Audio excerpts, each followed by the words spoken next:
안녕하세요. 거룩한 일상 다시 성경으로 열왕기하 1장부터 6장을 함께 나눌 최재인 목사입니다.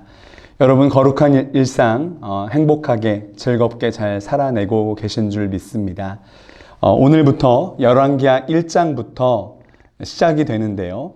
먼저 열왕기하 1장부터 6장까지 내용을 살펴보기 전에 열왕기하 전체적인 이야기를 한번 해보겠습니다. 열왕기하는 한마디로 분열 왕국의 종말을 알리는 책입니다. 왕들이 불순종의 불순종, 우상숭배와 우상숭배를 거듭하면서 서서히 더욱 심각하게 몰락해가는 과정을 보여주고 있습니다. 하나님께서는 엘리야를 이어 엘리사를 통하여 수많은 사랑과 구원과 치료의 역사를 드러내시며 하나님과의 바른 관계로 돌아올 것을 요청하십니다. 하지만 그들은 눈을 가리고 귀를 막고 돌아오지 않습니다. 끝내 몰락하고 맙니다. 이 열왕기하의 말씀을 통해서 오늘 우리는 우리의 삶을 재조명하며 성찰하며 하나님과의 올바른 관계로 돌아와야 합니다. 그것이 바로 하나님께서 오늘 우리에게 열왕기하의 말씀을 주신 이유입니다. 먼저 열왕기하 1장의 말씀은 아합과 이세벨 부부, 이 악한 왕가로 인해서 우상숭배를 비롯해 온갖 죄악이 정말 극에까지 달한 북이스라엘은 이제 아합 왕 다음 아하시아 왕의 시대로 접어듭니다. 그러나 역시 똑같습니다. 아하시아 역시 바알 숭배에 몰두합니다. 그가 다락 난간에서 떨어져 병이 들었었는데 그것은 분명 하나님의 경고였지만 그는 하나님을 찾지 않고 오히려 이방신 에그론의 신 바알 세부백에 도움을 요청합니다. 이러한 하나님을 무시하고 이방신을 의지하는 이러한 모습은 비단 왕 아하시아 한 명만의 문제가 아니었습니다. 당시 북이스라엘 백성 전체의 일반적인 신앙 상태였습니다. 하나님께서는 엘리야를 통해서 아하시아를 심판하시며 지금 누워있는 그 침상에서 절대로 내려오지 못하고 반드시 죽을 것이라고 심판을 선포하십니다. 이 엘리야의 직언을 듣고 그때라도 이 아하시아가 하나님 앞에 나와서 회개했으면 얼마나 좋았을까요? 이 선지자의 직언을 듣고 오히려 화를 내면서 이 아하시아는 군사 50명씩을 3차례씩이나 보내서 엘리야를 잡아오라 합니다. 엘리야는 그를 잡으러 온 그 군사들을 하늘에서 불을 내려서 불살라 버립니다. 이 놀라운 하나님의 역사에도 아하시아는 도대체 하나님을 깨닫지 못합니다. 열왕기하 2장의 내용입니다. 이제 하나님께서 엘리야를 부르시고 엘리사를 통해서 그 뒤를 잇게 하시는 장면입니다. 엘리야는 하나님께서 맡기신 사명들을 다하고 이제 하늘로 올라갑니다. 엘리야가 엘리사와 작별할 때 엘리야가 겉옷으로 요단강 물을 치니까 물이 이리저리 갈라져 두 사람이 마른 땅 위로 걸어갔습니다. 엘리야가 엘리사에게 마지막 요청할 것이 무엇인가 물었고 엘리사는 엘리야를 통해서 나타났던 성령의 역사가 갑절이나 내게 있기를 원합니다. 이렇게 구합니다.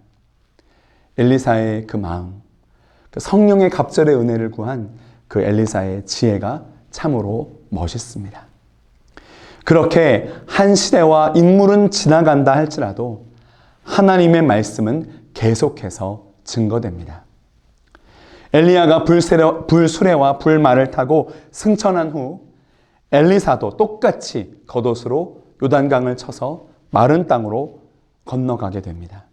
그 후에 엘리사가 소금으로 해로운 물의 근원을 고치는 이적을 행하게 되고 길가에서 엘리사를 놀리던 그 아이들을 곰 2마리가 나와서 찢어 죽이는 일이 발생합니다.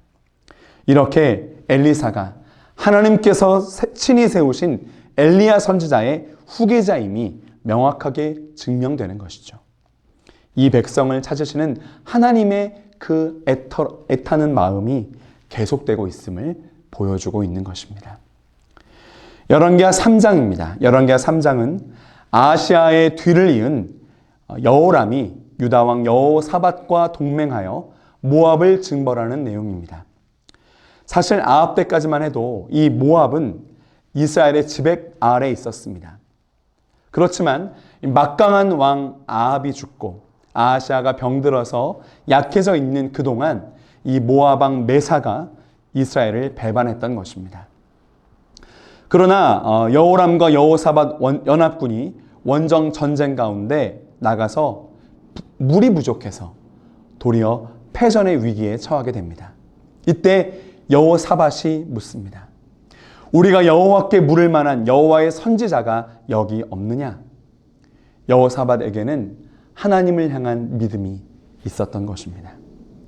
그렇게 그들은 엘리사를 통해 하나님의 도움을 구하였고 하나님께서는 물과 승리를 약속해 주셨습니다. 모압 사람들이 해가 물에 비친 모습을 보면서 이게 맞은편 물이 붉게 보이자 쟤네들은 아직 물이 없구나, 그것이 피구나 이렇게 알고 이스라엘 군대를 약탈하러 갑니다. 그러나 도리어 완전히 정복을 당하게 되죠. 자, 그렇게 하나님께서 이스라엘 군대에 승리를 주셨습니다. 영적 어두움 속에 그들이 있었지만 믿음으로 하나님을 부를 때, 하나님의 도움을 구할 때 기다리셨다는 듯이 놀라운 승리를 주시는 하나님, 바로 우리의 하나님이십니다. 열왕기하 4장입니다.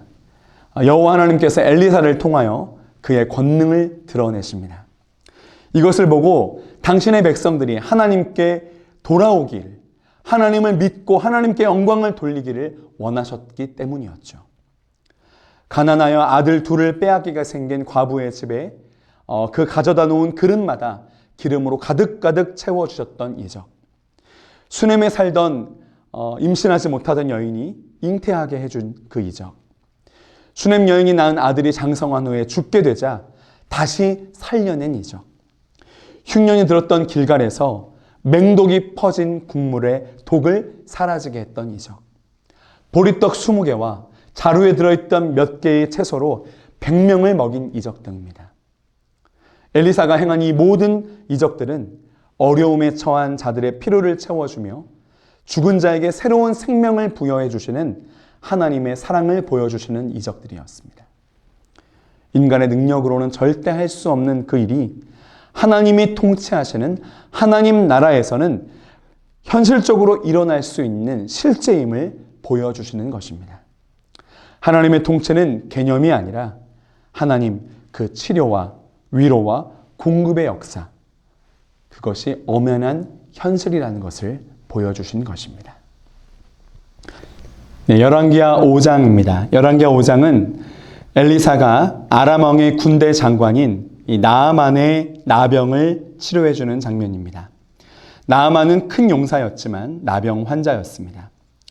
나아만이 자기 아내에게 수종들고 있던 그 이스라엘의 어린 포로 소녀, 그 한 사람의 말을 듣고 엘리사를 찾아갑니다.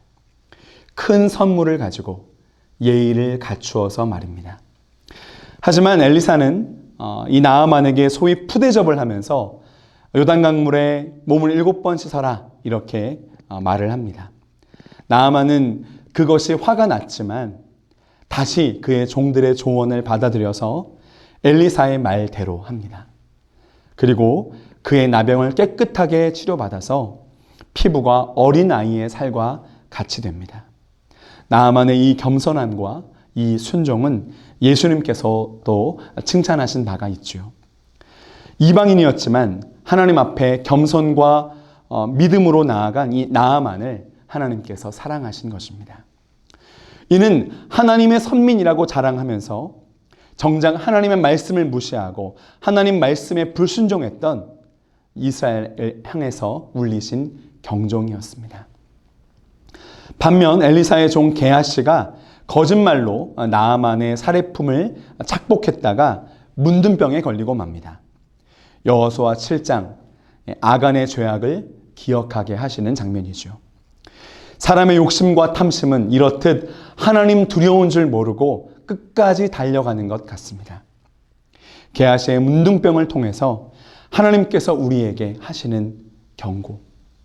우리는 우리 자신의 모습을 반드시 돌아보아야만 합니다. 열왕기하 6장입니다. 엘리사가 선지생도가 나무를 베다가 물에 빠뜨려 버린 이 쇠도끼를 기적적으로 건져준 사건으로 시작합니다. 이것은 하나님께서 당신의 백성을 잊지 않으시고 돌보시며 필요를 채워주시는 하나님이심을 보여주고 있는 것입니다. 그러나 아무리 하나님께서 택하신 백성이라 할지라도 하나님께서는 그들의 죄악 절대로 덮어두고 지나가시는 법이 없습니다. 그때는 이스라엘과 아람이 전쟁을 하던 때였습니다. 엘리사는 아람의 전쟁의 그 비밀스러운 전략들을 이스라엘 왕에게 알려주었고, 이 때문에 아람 왕이 계속 전쟁에서 패하자 결국 엘리사를 잡아 죽이려고 사람들을 보냅니다. 하지만 엘리사는 자기를 잡으러 온 그 사람들의 눈을 멀게 하였고, 그 아람 군대는 사마리아 한가운데 사로잡히게 됩니다. 이 놀라운 일은 하나님께서 이스라엘을 돌아오게 하시기 위한 그래서 나타내신 권능이죠. 그러나 이스라엘은 끝까지 회개하지 않았고, 그 후에 사마리아를 애워싼 아람 군대로 인해서 사마리아 성은 먹을 것이 없어서 서로의 자녀를 번갈아 가면서 삶아 먹는 그야말로 최악의 난리판이 되었습니다. 어쩌면 그렇게도 그 모습 그대로 회개하지 않고 살아갈까요? 어쩌면 그렇게 회복과 치료와 구원과 사랑의 하나님을 향하여 어쩌면 그렇게도 돌아오지 않을까요? 정말 답답하고 이해가 되지 않습니다. 그러나 지금 오늘 우리의 모습은 여기 나타난 회개하지 않는 북이스라엘의 백성들의 모습과 정말로 다른가? 하나님과 참으로 올바른 관계를 맺으며 살아가고 있는가? 다시 한번 깊이 생각하게 됩니다. 이번 주간 우리 열왕기하 1장부터 6장의 말씀을 묵상하면서 거룩한 일상을 살아가시는 동안 하나님께서 부어주시는 놀라운 은혜와 사랑을 날마다 체험하며 살아가시기를 축복합니다.